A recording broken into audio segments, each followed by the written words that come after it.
With that, we can go ahead with our first presenter.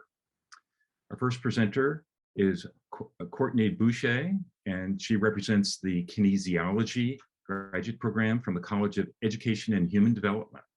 Courtney.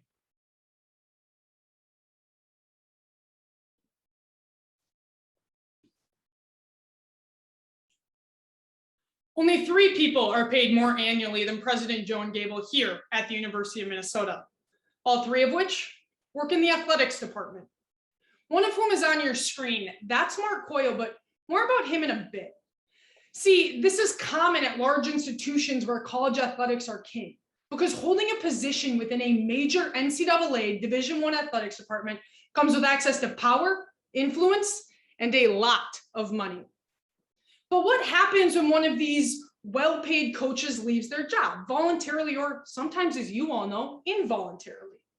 Who's hired to replace them? And furthermore, who gets to do the hiring? In college athletics, that person is the athletic director, which is the most powerful, visible, and lucrative administrative position you can hold.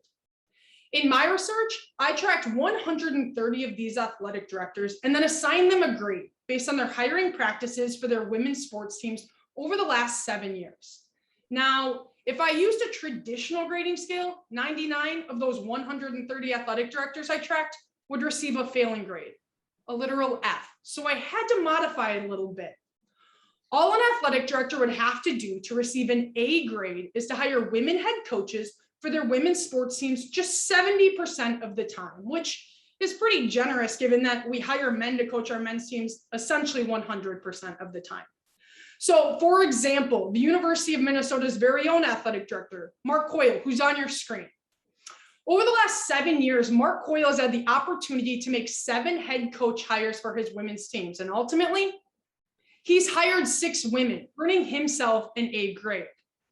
However, even with my modified grading scale, Mark Coyle is among the few, as only 15 of the 130 athletic directors in this sample surpassed that 70% threshold and received A grades. My research also found that when females hold athletic director positions, they hire female head coaches a majority of the time. The problem is the reverse is also true.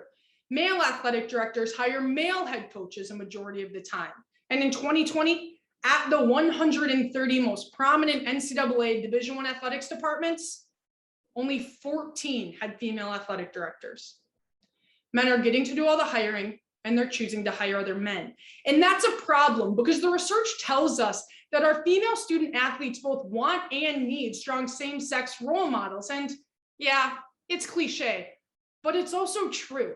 If you can't be her, if you can't see her. And that's especially salient here. My goal is to use this data to help hold these well-paid athletic directors accountable for their hiring practices of their women's sports teams. And just like on my transcript, I want to see a whole lot more A's than I see F's. And the only way that's going to happen is if athletic directors hire more women when given the opportunity. Thank you.